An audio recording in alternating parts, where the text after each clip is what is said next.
The following ATC Adventures article is brought to you by Scrapbooking.com magazine from the November 2012 issue. Start with Steampunk by author and artist Judy Kaufman.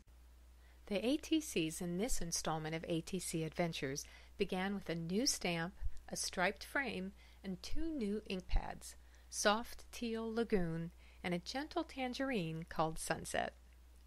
I reached for cardstock in coordinating colors, cut it into 2.5 by 3.5 inch rectangles, gathered assorted stickers, and before I knew it, I had 20 ATCs sitting on the table in front of me. Working by the batch method is not new to me, and I've mentioned it in Scrapbooking.com many times. It's rare that I don't work on a group of cards, ATCs, or other projects all at once. I like being able to experiment, to switch 1 or 2 elements and then 1 or 2 more to see what happens, while keeping other portions of the project identical throughout. I highly recommend this method, especially for ATCs. A bountiful outcome gives you plenty of cards to trade and share. I started by using Lagoon ink to stamp the frame for all the ATCs. I used the same ink to smudge the edges of each rectangle and to stamp the word steampunk on some of the ATCs. Then I used the Sunset ink to stamp some small gears and abstract symbols, and to add a bit more smudging on the owl and gear-only ATC trios. I used a dimensional sticker as the focal point for each ATC. Then came the embellishments. I added some gold lacy gear design border peel-offs with piñata color.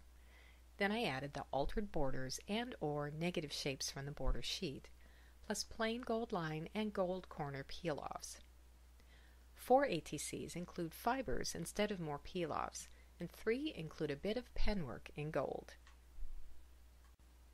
This last part of the process is also known as playing around, and it is what takes plain, rather formal ATCs and turns them into something really unique. Of course, if you like elegant and simple, stamp the frame, skip the smudging and extra stamping, add the dimensional sticker, use gold lines around the edges, and call it a day. For your ATCs, by all means, feel free to branch out.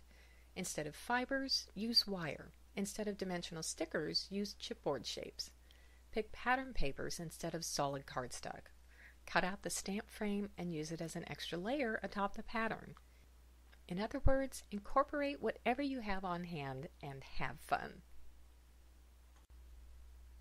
A printable project card with instructions and a list of supplies can be found by clicking on the step-by-step instructions link within the online version of this article. To find the products featured in this article and shown in these layouts, check with your local scrapbook retailer. Browse our premier retail stores for coupons to a store near you. We hope you enjoyed this article from Scrapbooking.com magazine. Please check out all of the great articles and projects in this month's issue.